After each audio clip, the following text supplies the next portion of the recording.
할렐루야.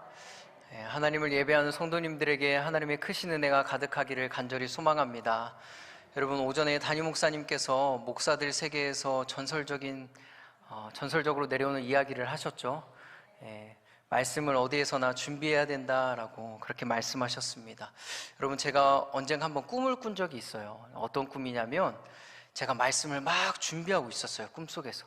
근데 시간이 점점 다가오는 거예요. 근데 말씀은 아직 정리가 안 되고 계속 쓰고 있는 거예요. 1시간이 남았는데도 쓰고 있어요. 30분이 남았는데도 계속 말씀을 쓰고 있는 거예요. 이러면 안 되는데. 여러분, 어떻게 됐을까요?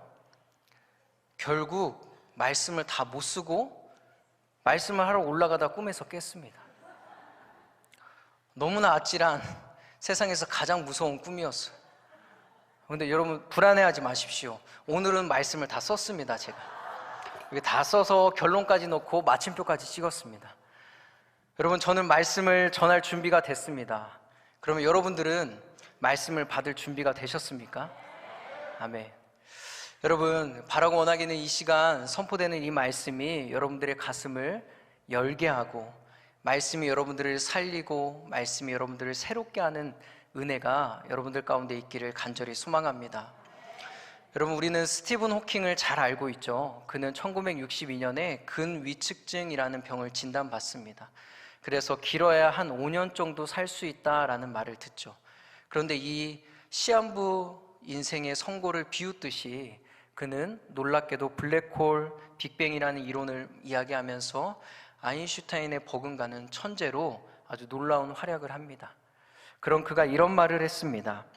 병에 대한 진단을 받기 전에는 사는 것이 따분했고 가치 있게 느껴진 일이 없었다. 하지만 지금은 어느 때보다 행복하다. 내가 이룬 가장 큰 업적은 내가 아직 살아있는 것이다. 여러분, 천재 물리학자로 눈부신 활약을 하면서 많은 업적을 쌓은 그에게 가장 큰 업적은, 가장 큰 성취는 아직도 내가 여전히 살아있다라는 것이죠. 여러분, 그렇다면 여러분들은 살아계십니까? 많은 사람들이 안타깝게 숨은 쉬고 있지만 죽은 믿음, 죽은 신앙으로 살아가고 있습니다. 그런데 여러분, 그리스도인에게 가장 중요한 것은 하루하루 매일매일 살아있는 믿음으로 주님 앞에 서는 것입니다. 여러분, 우리가 흔히 부흥이라고 이야기하죠. 부흥하면 무엇이 떠오릅니까? 사람들이 막 몰려와서 이곳을 가득 채우는 것을 떠올리거나, 아니면 교회의 재정이 넉넉해지거나, 아니면 교회가 활발해서 프로그램이 쉴 새 없이 돌아갈 때, 여러분, 우리는 그것을 부흥이라고 하죠. 그런데 여러분, 이것은 부흥을 착각하는 것입니다. 라틴어로 부흥은 레비비스코라는 뜻인데, 이것은 생명을 되찾다, 부활하다라는 뜻을 가지고 있습니다. 그리고 히브리어에서 이 부흥은 하야인데, 이것은 살다, 생명을 갖다, 생명과 건강을 되찾다라는 뜻입니다. 즉 여러분, 부흥은 숫자나 어떤 크기의 물리적인 성장을 이야기하는 것이 아니라, 진정한 부흥은 죽은 것이 다시 살아나는 것이죠. 죄로 인하여서 두렵고 눈물과 근심만 있던 이 심령이 살아나서 기쁨을 되찾는 것입니다. 거룩이 회복되고, 그리고 굳었던 그 마음이 부드러워져서 생명력이 넘쳐나는 것이죠.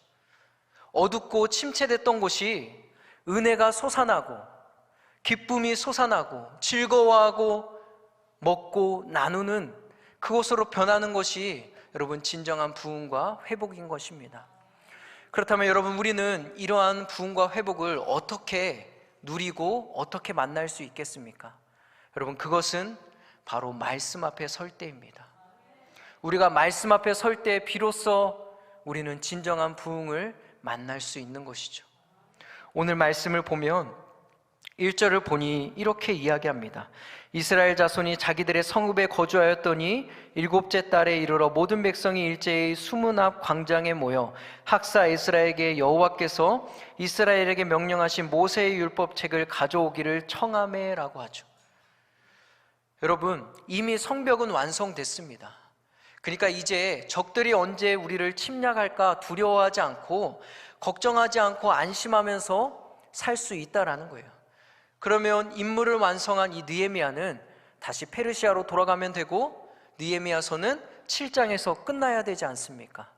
그런데 여러분, 느헤미야서가 7장에서 끝납니까? 그렇지 않다라는 거죠. 8장 1절의 말씀을 보면 백성들이 에스라에게 모세의 율법책을 우리에게 가져와 달라라고 청합니다. 여러분, 왜 이스라엘 백성들은 모세의 율법을 청했을까요? 왜 찾았을까요? 왜냐하면 저 예루살렘 성벽이 나를 지켜줄 수 없다라는 것을 깨달았기 때문입니다. 저 예루살렘 성벽이 나를 지켜줄 수 있는 것이 아니라 하나님의 말씀이 나를 지켜줄 수 있다라는 것을 깨달았다는 것이죠. 그 긴 포로 생활 동안에, 그 힘겹게 성벽을 완성하는 그 기간 동안에 이들은 무엇을 깨달았냐면 자신이 성공을 가져다 줄 수 있고 행복을 가져다 줄 수 있고 하는 그 모든 것들이 사실은 모두 다 가짜였다라는 것을 뼈저리게 경험했기 때문입니다. 그래서 이스라엘 백성들은 우리가 하나님의 백성으로 온전히 서기 위해서는, 우리가 다시 참된 부흥과 회복을 누리려면 하나님의 말씀을 붙잡아야 된다는 것을 깨달았기 때문인 것이죠. 그렇다면 사랑하는 성도님들, 여러분들은 무엇을 붙잡고 살아가고 계십니까? 아직도 여전히 내 힘과 능력과 명예와 어떤 인생의 경험, 지식을 붙잡고 여러분들은 살아가고 계십니까? 그것이 나를 새롭게 할 수 있고 나를 살릴 수 있다라고 여러분 여전히 그렇게 생각하십니까? 그렇게 생각하는 우리에게 시편 119편 기자는 이렇게 이야기합니다. 주의 교훈 곧 말씀이 내 삶을 새롭게 하였으므로 내가 결코 이것을 잊지 않겠습니다. 여러분, 나를 새롭게 할 수 있는 것은 오직 하나님의 말씀뿐입니다.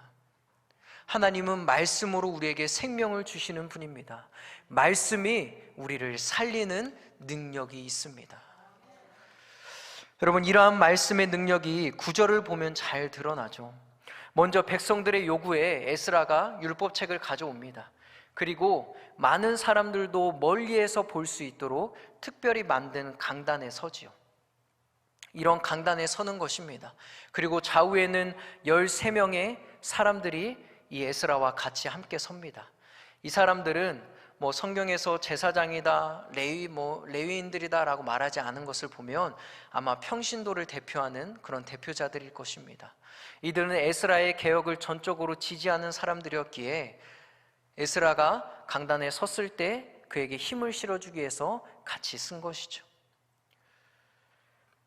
그렇게 같이 섰을 때 여러분, 인상적인 것은 에스라가 율법책을 읽을 때 13명의 레위인들이 백성들 사이에 들어가서 그 율법책을 통역해주고 해석해줬다라고 성경은 이야기합니다. 여러분, 왜 이러한 과정이 필요했냐면 대부분 이 율법책들, 구약성경의 이 율법책들은 히브리어로 써져 있었습니다. 그런데 이스라엘 백성들이 긴 포로 기간을 거치면서 이 히브리어를 다 잊어버렸던 것이죠.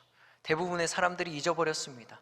그리고 다시 고국으로 돌아왔을 때도 주로 아람어를 사용하였습니다. 그러니까 히브리어로 된 이 율법책을 들었을 때 무슨 말인가 이해가 가지 않고 잘 알아듣기도 힘들었다라는 거죠. 그래서 통역과 해석이 필요했습니다. 그렇게 율법책의 말씀을 여러분 들었을 때 이 이스라엘 백성들은 어떤 반응을 보입니까? 어떤 반응을 보이죠? 그 말씀을 듣고 모두 울었다라고 이야기합니다. 모두 울었다. 여러분, 여기에서 울다라는 것은요, 잠깐 운 것이 아닙니다. 히브리어로 여기서 울다라는 것은 끊임없이 흐느껴 울었다라는 것입니다. 끊임없이 흐느껴 울었다. 말씀을 들으면서. 여러분, 왜 흐느껴 울었을까요? 왜 멈추지 않고 울었을까요? 오래 서 있어서 힘들어서 아파서 울었을까요, 여러분? 그렇지 않다라는 거죠. 이들이 운 이유는 하나님의 말씀이 그들의 인생을 조명했기 때문입니다. 하나님의 말씀이 그들의 역사를 비췄기 때문이죠. 내가 얼마나 하나님의 말씀과 동떨어져 살았는지, 나의 삶의 모습과 하나님의 말씀 사이에 크게 벌어져 있는 그 간극을 보면서 통곡하며 울 수밖에 없었다라는 것입니다. 여러분, 제가 설교를 준비하면서 먼저 하나님, 저에게 이 말씀의 은혜를 주십시오 라고 그렇게 소망하면서 기도하면서 하나님의 말씀을 묵상했습니다.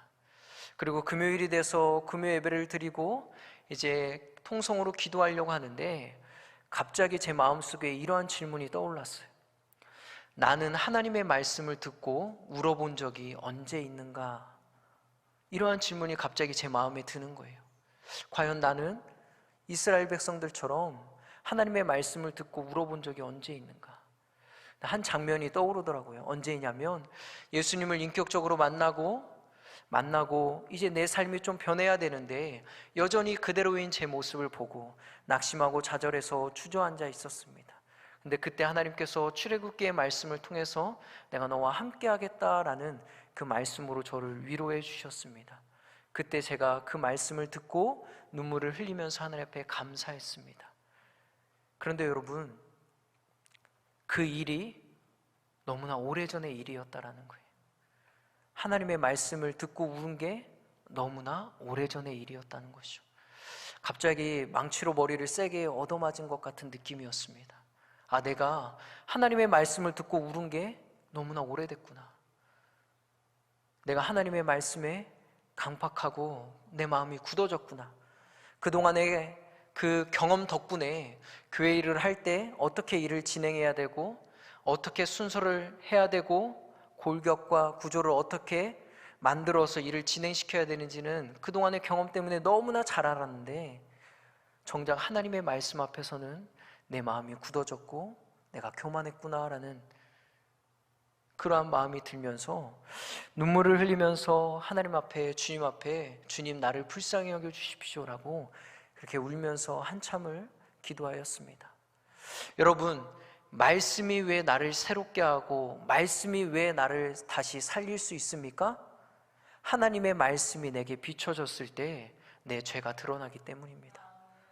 허울뿐이고 거칠애였던 그 겉사람이 벗어지고 진짜 실존인 내 그 실존의 모습이 드러나기 때문이죠.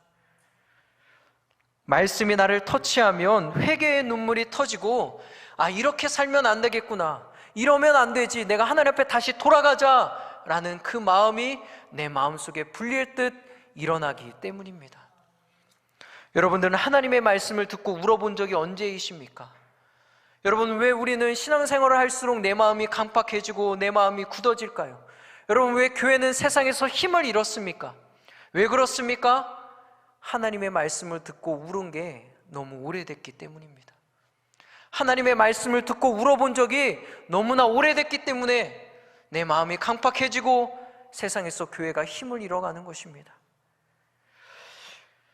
하나님의 말씀이 나를 조명하고 깨닫게 하고 엎드리게 하는 살아있고 운동력 있어 영혼을 쪼개고 골수까지 찔러 쪼개는 말씀의 역사가 내 안에서 교회에서 사라져버렸기 때문이죠. 그러므로 사랑하는 성도님들, 다시 살아있는 믿음으로 서고 싶다면, 진정한 부흥과 회복을 경험하고 싶다면 말씀 앞으로 모이십시오. 모이는 것을 넘어서서 그 말씀이 내 영과 혼을 쪼개고 나의 삶을 찌르고 내 마음을 들추는 거기까지 나를 그 말씀 앞에 들이십시오. 그래서 여러분, 그렇게 말씀을 통해서 날마다 회개하고 날마다 눈물을 흘리며 내 삶을 점검함으로 말씀이 나를 새롭게 하고 말씀이 나를 다시 살리는 은혜를 경험하는 저와 여러분들이 되기를 간절히 소망합니다. 여러분, 심령을 변화시키고 살리는 이 말씀의 능력은 10절 이하에도 계속해서 등장하죠. 백성들은 자신의 죄를 깨닫고 울고 근심합니다. 우는 것을 넘어서 근심하죠. 10절과 11절의 말씀에서 근심하지 말라라는 말을 2번이나 반복하는 것을 보면 이스라엘 백성들이 우는 것을 넘어서 울기도 하고 근심했다라는 것을 알 수 있습니다. 여러분, 이것은 당연한 거죠. 지금까지 그렇게 하나님의 말씀을 떠나고 하나님을 떠나서 우리가 이러한 잘못을 저질렀구나, 이런 엄청난 잘못을, 죄를 저질렀구나 라는 것을 말씀을 통해서 깨닫게 되니 어떻게 평안할 수 있겠습니까? 어떻게 아무렇지 않을 수 있겠습니까? 그래서 느헤미야 9장 33절에서는 이렇게 이야기하죠. 우리에게 닥친 이 모든 일은 주의 탓이 아닙니다. 주께서는 모든 일을 의롭게 행하셨고 우리는 모든 일을 악하게 행했습니다. 뭐라고 이야기하는 것입니까? 우리가 포로로 끌려간 것이, 우리가 그래서 가서 그렇게 고생하고 성벽을 다시 완공하느라 그렇게 애썼던 이 아픔들, 이 고생은 주님의 탓이 아니라는 거죠. 우리가 은혜를 저버렸기 때문이고 우리가 행했던 모든 일들이 다 악했기 때문입니다. 주님은 단지 정의와 공의로 우리를 심판하신 것뿐입니다 라고 이야기합니다. 명백하다라는 거죠. 우리가 그런 아픔을 겪은 것이 주님의 탓이 아니라 명백히 우리의 잘못이니까 이제 우리는 어떻게 해야 되나, 이제 나는 어떻게 해야 되나, 우리 민족은 어떻게 해야 되나 근심할 수밖에 없었다라는 것입니다. 그때 여러분, 느헤미야는 백성들에게 이렇게 이야기하죠. 오늘은 나팔절, 주님의 성일이니 근심하지 말라라고 이야기합니다. 살찐 것을 먹고 또 단 것을 마시면서 그것들을 나눠주면서 근심하지 말라라고 이야기합니다. 그렇게 다독이고 느헤미야는 백성들에게 또 이렇게 이야기합니다. 근심하지 말라, 여호와로 인하여 기뻐하는 것이 너희의 힘이다 라고 이야기합니다. 여기서 여러분, 힘이다라는 것은 히브리어로 피난처 요새를 말합니다. 그러니까 뭐라고 이야기하는 거냐면, 근심하지 마, 너희에게 피난처가 있어, 여호와를 기뻐하는 것이 너희의 피난처야 라고 느헤미야가 이야기하는 것이죠. 여러분, 우리 이 말씀을 잘 한번 묵상해 보기 원합니다. 여러분, 어떻게 죄로 인해서 울 수밖에 없는 우리가 여호와로 인하여서 기뻐할 수 있습니까? 여러분, 우리가 죄를 지어서 그냥 근심하며 어찌할 바를 몰라서 울 수밖에 없는 존재가 어떻게 여호와를 바라보면서 기뻐할 수 있습니까? 그리고 그 기쁨이 어떻게 우리의 피난처가 될 수 있습니까? 왜냐하면 여호와는 도로 낫게 하시고 치유하시고 고치시는 분이시기 때문입니다. 그래서 여러분, 우리는 죄 가운데 있을지라도 그 고치시는 여호와를 바라보면서 기뻐할 수 있고 기대할 수 있다라는 것이죠. 호세아서 6장 1절에서 2절의 말씀은 이렇게 이야기합니다. 오라, 우리가 여호와께로 돌아가자. 여호와께서 우리를 찢으셨으나 도로 낫게 하실 것이요 우리를 치셨으나 싸매어 주실 것임이라. 여호와께서 이틀 후에 우리를 살리시며 셋째 날에 우리를 일으키시리니 우리가 그의 앞에서 살리라. 우리가 돌아가면 자비로우신 하나님께서 우리를 죄에서 구원해 주시고 우리를 살리실 것이기에, 아무리 죄의 무게가 무거워서 그 죄의 무게가 우리를 누르고 억누른다고 할지라도 그때에도 우리는 여호와로 인하여 기뻐할 수 있는 것입니다. 죄인을 향한 하나님의 마음이 그런 것이죠. 그냥 심판으로 끝나기를 원하는 것이 아니라 하나님은 그 가운데서도 하나님의 은혜를 베풀기를 원하시고 그들을 고치기를 원하신다라는 겁니다. 회복하기를 원하신다라는 것이죠. 싸매기를 원하시는 하나님, 이것이 우리 하나님의 마음이라는 것입니다. 그런데 아마도 이스라엘 백성들이 이 하나님의 마음을 모세의 율법을 통해서 만난 것 같습니다. 에스라를 통해서 모세의 율법의 말씀을 들으면서 이런 죄인을 향한 하나님의 마음을 이들은 발견하고 만난 것 같습니다. 12절의 말씀을 보니 백성들의 눈물과 근심이 무엇으로 바뀌었다고 이야기합니까? 즐거움으로 바뀌었다라고 이야기하죠. 여러분, 어떻게 이러한 역사가 일어날 수 있습니까? 어떻게 근심이 눈물이 기쁨으로 바뀔 수 있습니까? 그 이유를 이렇게 설명하죠. 12절에서는 모든 백성들은 집으로 가서 음식을 만들어 가난한 사람들과 함께 먹고 마시며 즐거워하였다. 이것은 그들이 들은 율법의 말씀을 깨달았기 때문이다. 여러분, 느헤미야가 기뻐하라고 권면해서 이들이 기뻐하는 것이 아닙니다. 레위 사람들의 말처럼 오늘은 성일이니까, 나팔절, 주님을 기뻐하는 날이니까 그래서 기뻐하고 근심하지 말라라고 했던 레위 자손들의 말 때문에 기뻐한 것이 아니라는 거예요. 이들의 근심과 이들의 울음이 기쁨으로, 즐거움으로 바뀐 것은 무엇이냐면 백성들이 하나님의 말씀을 밝히 깨달았기 때문입니다.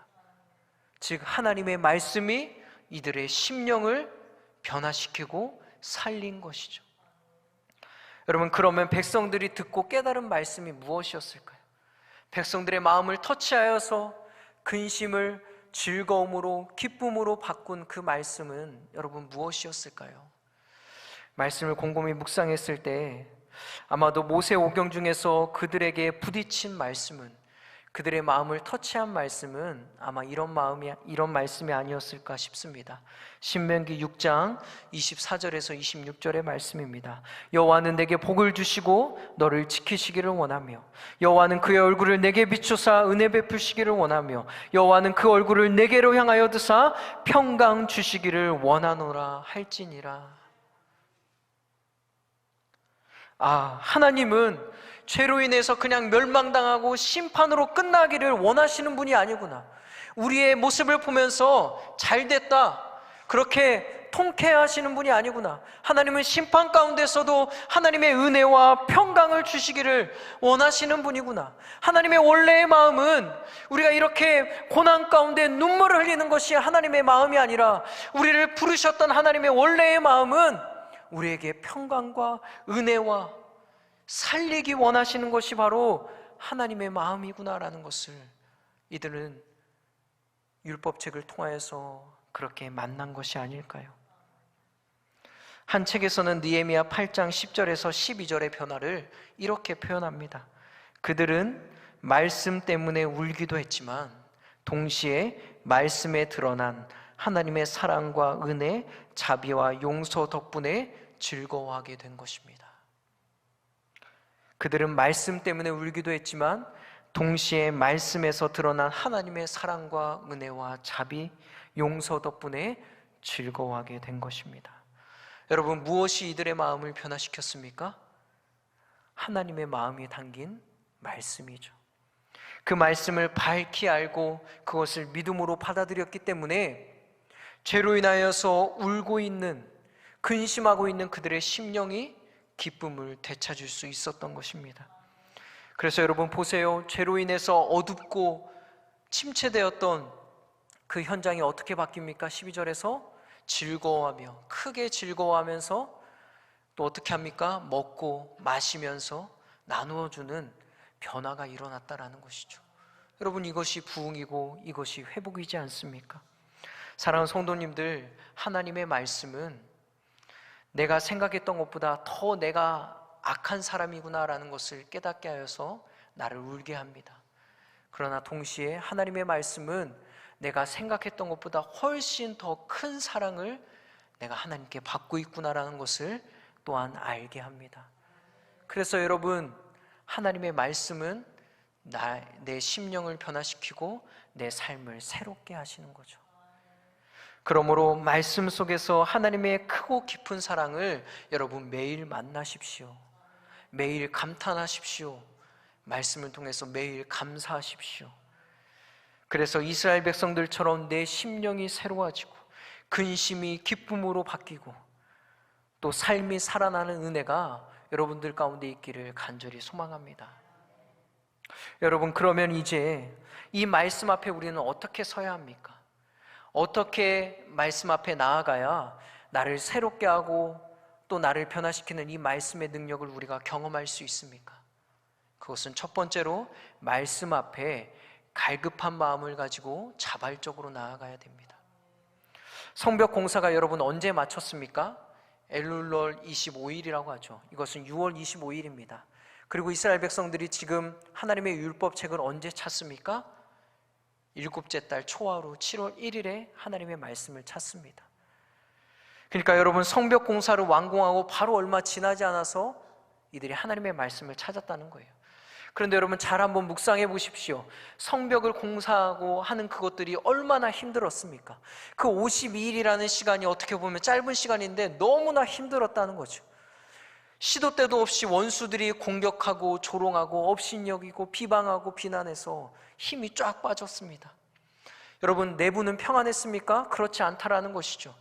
같은 민족이 같은 형제를 착취하고 높은 이자를 받아서 그것을 갚지 못하면 자녀를 팔아버렸죠.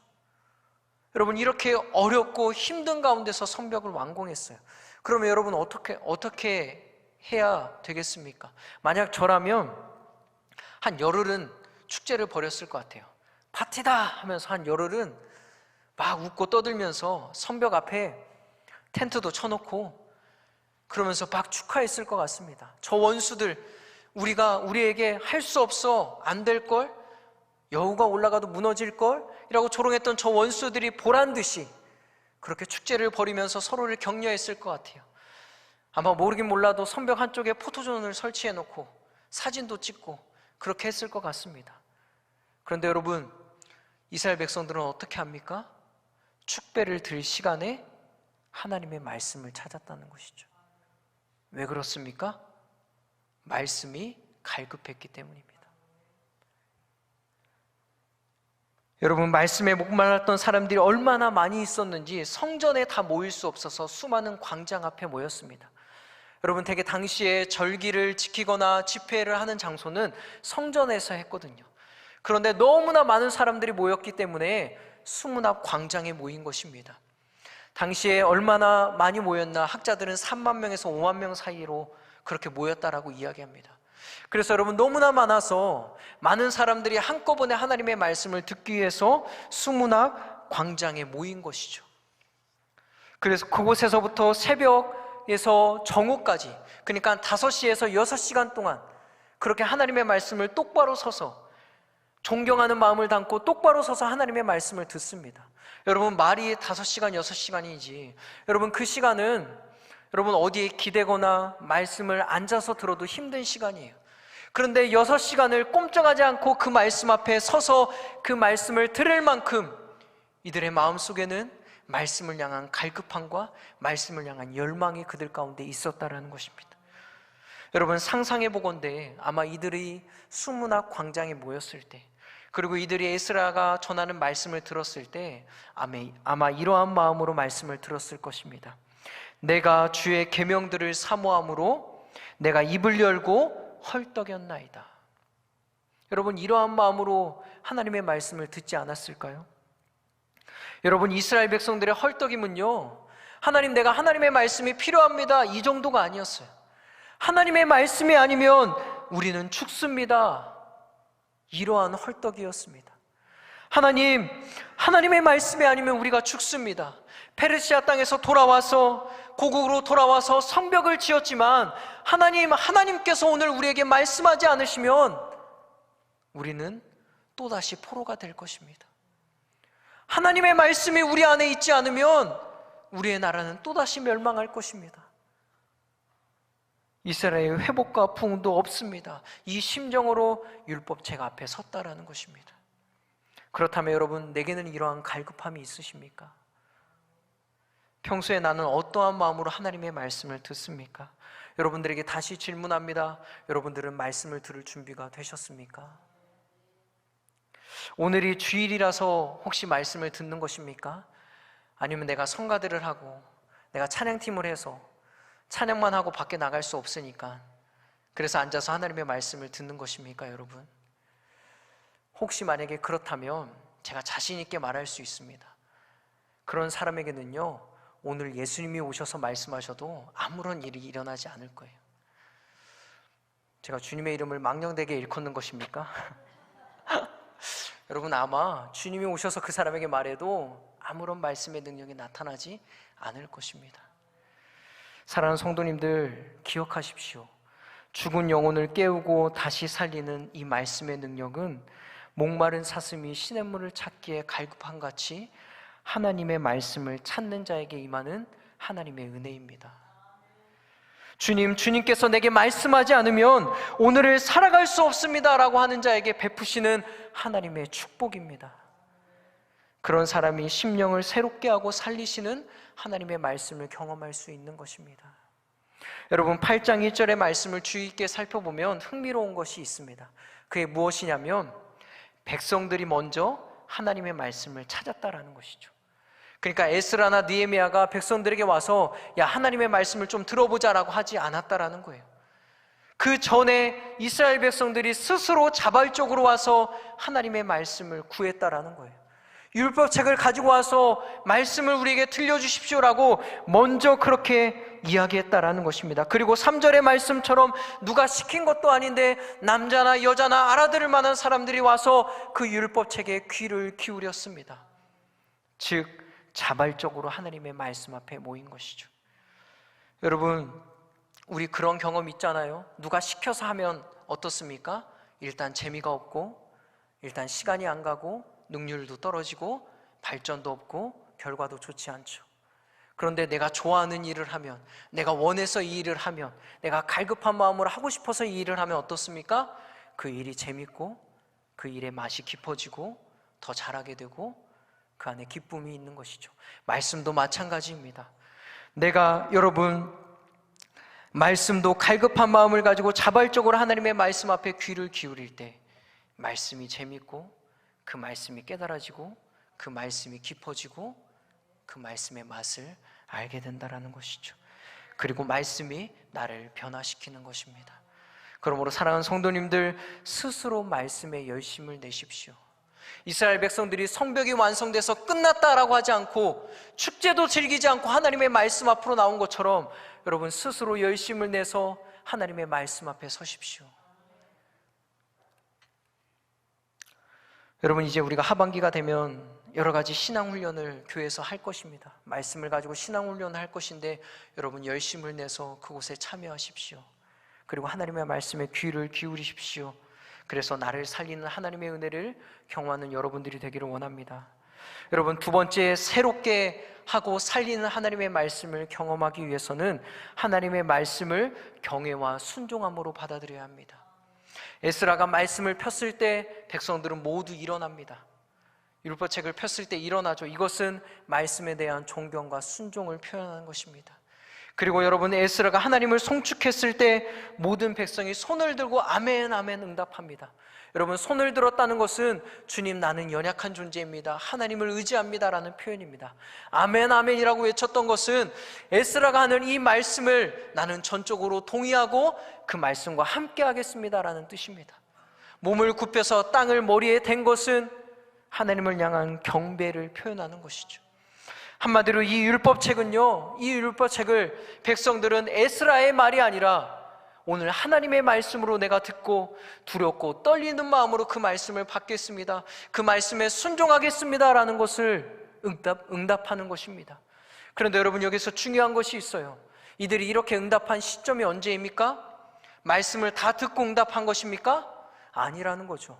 율법책을 폈을 때 그들에게 말씀이 들려오기 전에 이미 이들은 지금 들려오는 이 말씀이 하나님의 말씀이고 내가 그 말씀을 겸손함으로 받고 그 말씀에 순종하겠습니다라고 말씀을 듣기도 전에 그렇게 결단했다라는 것입니다.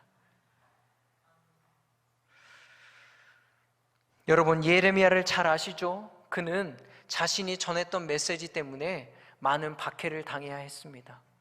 왜냐하면 늘 그는 파멸과 멸망에 대한 말씀을 전했기 때문이죠. 그런데 사람들이 그 말씀을 전해올 때마다 어떻게 하냐면 예레미야를 때리고 그를 욕하고 그를 구덩이에 던지고 그를 죽이려고 합니다. 왜 그랬을까요? 예레미야 말이 불편했기 때문이죠. 사도행전을 보면 이런 사건이 있습니다. 두 사람이 비슷한 말씀을 전하는데 결과는 정반대가 됩니다. 베드로가 백성들에게, 사람들에게 말씀을 전했을 때 사람들은 그 말씀을 듣고 옷을 찢고 회개합니다. 그런데 스데반이 똑같은 비슷한 말씀을 전했을 때 사람들이 그 말씀이 자기의 마음을 찌르자 스데반을 정죄하고 그를 돌로 쳐 죽이지요. 왜 그렇습니까? 듣기 불편했기 때문입니다. 사랑하는 성도님들, 말씀을 받는 나의 모습은 어떻습니까?